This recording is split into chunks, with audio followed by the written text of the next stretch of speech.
Casting ಸ್ವಲ್ಪ ನಮ್ಮ ಕನ್ನಡ ಸಂಪ್ರದಾಯದ ಅಂತ ಬಟ್ ಧರ್ಮಸ್ಥಳ ಆ್ಯಕ್ಟಿಂಗ್ ಇತ್ತು ಕಥೆಲ್ಲ ತುಂಬ ಚೆನ್ನಾಗಿದೆ. ಸೊ ಮತ್ತೆ ಕನ್ನಡ ಆಡಿಯನ್ಸ್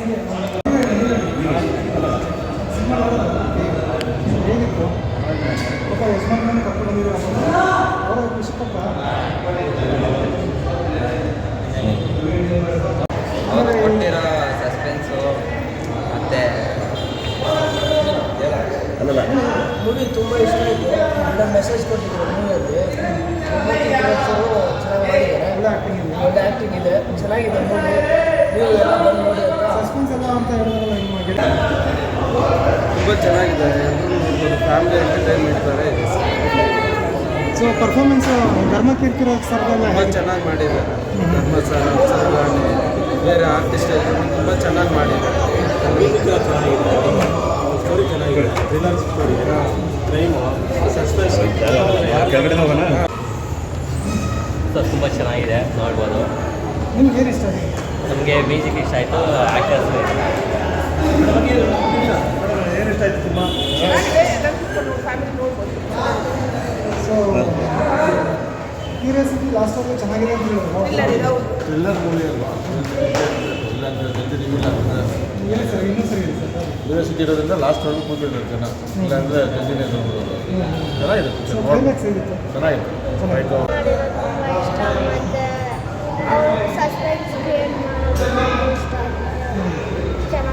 ಚೆನ್ನಾಗಿತ್ತಾ? ಸೊ ಆ್ಯಕ್ಟಿಂಗ್ ಎಲ್ಲ ಚೆನ್ನಾಗಿ ಅನಿಸ್ತಾ? ಏನು ಇಷ್ಟ ಆಯ್ತು ನನಗೆ?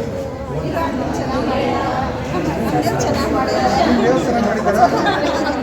ಸಸ್ಪೆನ್ಸ್ ಲಾಸ್ಟ್ ಕ್ಯೂರಿಯಾಸಿಟಿ ಇರುತ್ತೆ. ಸೊ ಎಲ್ಲರೂ ಬಂದು ನೋಡಿದ್ರೆ ಚೆನ್ನಾಗಿರುತ್ತೆ. ಸೂಪರ್. ಮೊದಲನೇದಾಗಿ ನನ್ನ ತೆಲುಗು ಸಿನಿಮಾ ಬ್ಲಡ್ ರೋಸಸ್ ಇವತ್ತು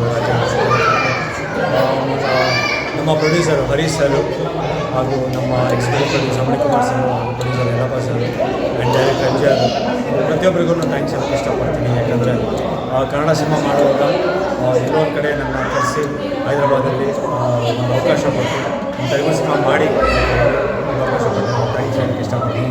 ಆ್ಯಂಡ್ ನೋಡಿದಾಗ ನನ್ನ ಮಾತು ನೋಡಿದಾಗ ಹಲವಾರು ಬಂದಿರೋರೆಲ್ಲ ಹೇಳಿದ್ರು ಅಂದರೆ ಫಸ್ಟ್ ಹಾಫಲ್ಲಿ ನನ್ನ ಒಂದು ಸೀರಿಯಸ್ನೆಸ್ ಆ್ಯಕ್ಟಿಂಗ್ ತುಂಬ ಇಷ್ಟಪಟ್ಟಿದ್ದಾರೆ. ಎಲ್ಲೋ ಒಂದು ಕಡೆ ಒಂದು ಕಂಪ್ಲೀಟ್ ಒಂದು ಸೀರಿಯಸ್ ಟಾಪ್ ಒಂದು ಸೆಟಲ್ಡ್ ಆಗಿರೋ ಒಂದು ರೋಲ್ ಮಾಡಿದ್ವಿ. ಐ ಥಿಂಕ್ ಫಸ್ಟ್ ಟೈಮ್ ಈ ಥರ ಒಂದು ಸೆಟಲ್ಡ್ ಆಗಿ ಮಾಡೋದು ಒಂದು ತುಂಬ ಇಷ್ಟಪಟ್ಟಿದ್ದೀನಿ. ಸೊ ಕನ್ನಡ ಅಲ್ಲದೆ ತೆಲುಗಿನಲ್ಲಿ ಫಸ್ಟ್ ಟೈಮ್ ಮಾಡೋದು? ಹೌದು, ತೆಲುಗು ಫಸ್ಟ್ ಸಿನಿಮಾ. ಸೊ ಹೇಗೆ ಅನ್ನಿಸ್ತು ಸರ್ ತೆಲುಗು ಇಂಡಸ್ಟ್ರಿಗೆ ಪಾದಾರ್ಪಣೆ ಮಾಡಿದ್ರೆ ಎಕ್ಸ್ಪೀರಿಯನ್ಸ್? ಖುಷಿ ಆಗ್ತದೆ. ಎಲ್ಲೋ ಒಂದು ಕಡೆ ನನ್ನ ಮೊದಲ ಆದ್ಯತೆ ನಾನು ಯಾವತ್ತೂ ನನಗೆ ಕನ್ನಡನೇ. ಯಾಕಂದರೆ 25 ಸಿನಿಮಾ ನಾಯನ ಮನೋಹರ ಆಗಿರ್ಬೋದು, shooting works theatre and Amaravati police station releasing categories and ಬ್ಯಾಂಗ್ಳೂರಿನ. ಸೊ ಪ್ರತಿಯೊಂದು ಸಿನಿಮಾ ರಿಲೀಸಿಂಗ್ ಇದೆ.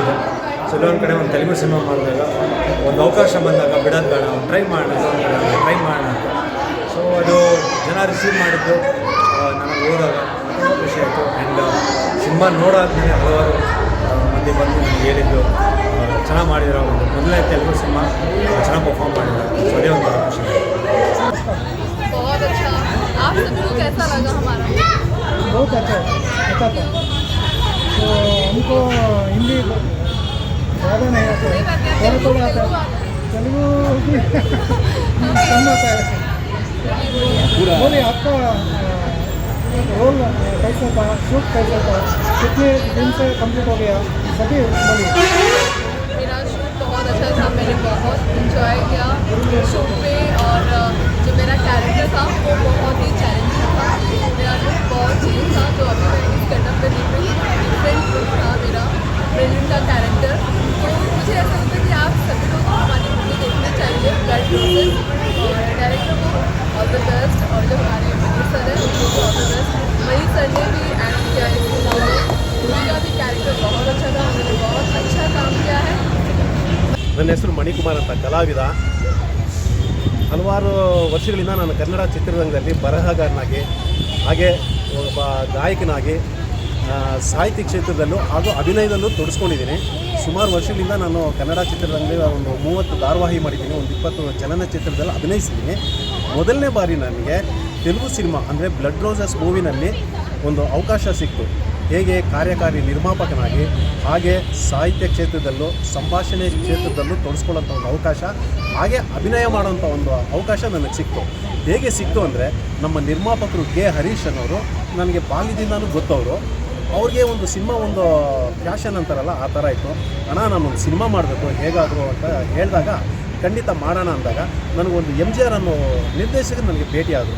ಅವರಲ್ಲಿ ಕತೆ ಕೇಳಿದಾಗ ಒಂದು ಕ್ರೈಮ್ ಕಾನ್ಸೆಪ್ಟು ತುಂಬ ಅದ್ಭುತವಾಗಿತ್ತು, ಈ ಸಿನಿಮಾನೇ ಮಾಡೋಣ ಅಂತ ಹೇಳ್ಬಿಟ್ಟು ಹಾಗೆ ಮಾತಾಡ್ತಾ ನಮ್ಮ ನಾಯಕರು ನಮಗೆ ಪರಿಚಯ, ಧರ್ಮಕೀರ್ತಿ ರಾಜನ್ ಅವರು ಪರಿಚಯ ಆದಾಗ ಇಂಥ ಹೀರೋನೇ ನಮ್ಮ ಕಾನ್ಸೆಪ್ಟ್ಗೆ ಬೇಕಾಗಿತ್ತು. ಅವ್ರು ನೋಡಿದ ತಕ್ಷಣ ನಾವು ಇವ್ರನ್ನೇ ಹಾಕೊಳ್ಳೋಣ ಅಂತ ತೀರ್ಮಾನ ಮಾಡಿಕೊಂಡು ಹಾಗೆ ಮಾತುಕತೆಯಲ್ಲಿ ತೆಲುಗು ಸಿನಿಮಾ ಮಾಡೋಣ ಅಂತ ಒಂದು ಆಸೆ ಹುಟ್ಟು. ಆಗ ನಾವು ಹೈದ್ರಾಬಾದ್ ಹೋಗಿ ತೆಲುಗು ಸಿನಿಮಾನ ಪ್ರಾರಂಭ ಮಾಡಿ ನಮ್ಮ ಧರ್ಮಕೀರ್ತಿ ರಾಜನ್ನು ಮೊದಲನೇ ಬಾರಿಗೆ ನಾವು ತೆಲುಗು ಚಿತ್ರರಂಗಕ್ಕೆ ಬರಮಾಡ್ಕೊಂಡಿದ್ದೀವಿ. ಅದು ನಾವು ಹೆಮ್ಮೆಯಿಂದ ಹೇಳುವಂಥ ವಿಷಯ. ಹಾಗೆ ಹೇಳ್ಬೇಕಂದ್ರೆ ನಿರ್ಮಾಪಕರದ್ದು ಇದು ಮೊದಲನೇ ಸಿನಿಮಾ. ನಮ್ಮ ಧರ್ಮಕೀರ್ತಿ ರಾಜವರು ಕನ್ನಡದಲ್ಲಿ ಮಾಡಿದ್ದಾರೆ, ತೆಲುಗುನಲ್ಲಿ ಇದು ಮೊದಲನೇ ಸಿನಿಮಾ. ಹಾಗೆ ನಿರ್ದೇಶಕರದ್ದು ಇದು ಮೊದಲನೇ ಸಿನಿಮಾ. ಈ ಮಣಿಕುಮಾರ್ ಇದ್ದಾರಲ್ಲ, ಕನ್ನಡದ ಕಲಾವಿದ, ಇವ್ರದ್ದು ತೆಲುಗುನಲ್ಲಿ ಮೊದಲನೇ ಸಿನಿಮಾ. ಈ ಮೊದಲನೇ ಸಿನಿಮಾ ಒಳ್ಳೆಯ ಸಿನಿಮಾ ಆಗಲಿ ಅಂತ ನಾನು ಆ ಭಗವಂತನ ನಾನು ಕೇಳ್ಕೊತಾ ಇದ್ದೀನಿ. ಕತೆ, ಚಿತ್ರಕಥೆ ಎಲ್ಲನೂ ತುಂಬ ಅದ್ಭುತವಾಗಿ ಬಂದಿದೆ.